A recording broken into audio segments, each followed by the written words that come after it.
काफी समय पहले की बात है। प्रतापगढ़ नाम का एक राज्य था।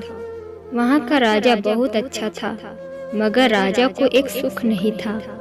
वह यह कि उसके कोई संतान नहीं थी और वह चाहता था कि अब वह राज्य के अंदर किसी योग्य बच्चे को गोद ले ताकि वह उसका उत्तराधिकारी बन सके और आगे की बागडोर को सुचारू रूप से चला सके।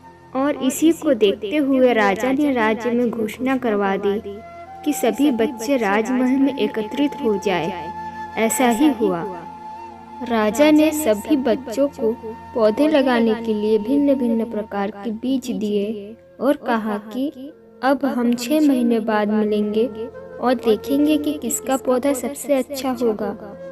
महीना बीत जाने के बाद भी एक बच्चा ऐसा था जिसके गमले में वह बीज अभी तक नहीं फूटा था, लेकिन वह रोज उसकी देखभाल करता था और रोज पौधे को पानी देता था।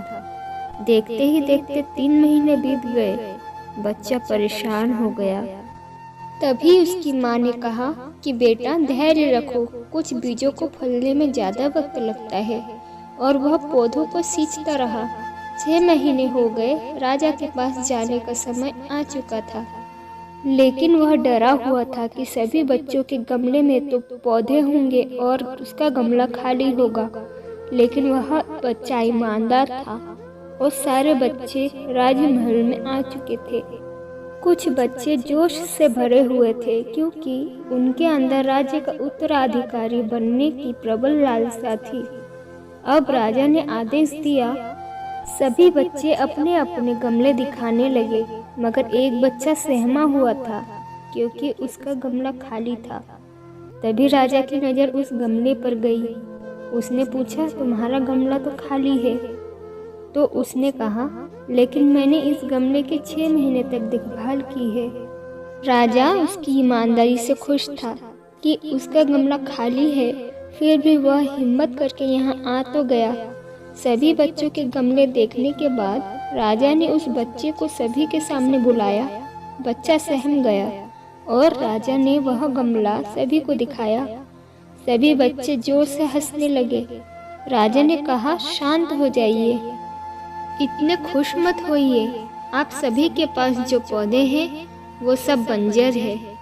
आप चाहे कितनी भी मेहनत कर ले, उनसे कुछ नहीं निकलेगा। लेकिन असली बीज यही था। राजा उसकी ईमानदारी से बेहद खुश हुआ और उस बच्चे को राज्य का उत्तराधिकारी बना दिया गया। लेकिन हमें इस कहानी से क्या सीखने को मिला? मेरे हिसाब से अपने अंदर ईमानदारी का होना बहुत ज़रूरी है। अगर हम खुद के साथ ईमानदार हैं तो जीवन के किसी न किसी पड़ाव में सफल हो ही जाएंगे। दोस्तों, आपको ये कहानी कैसी लगी कमेंट में ज़रूर बताएं। और अगर ये कहानी आपको पसंद आई है तो लाइक कर दीजिए। चैनल पर अगर नए हैं तो सब्सक्राइब ज़रूर करना।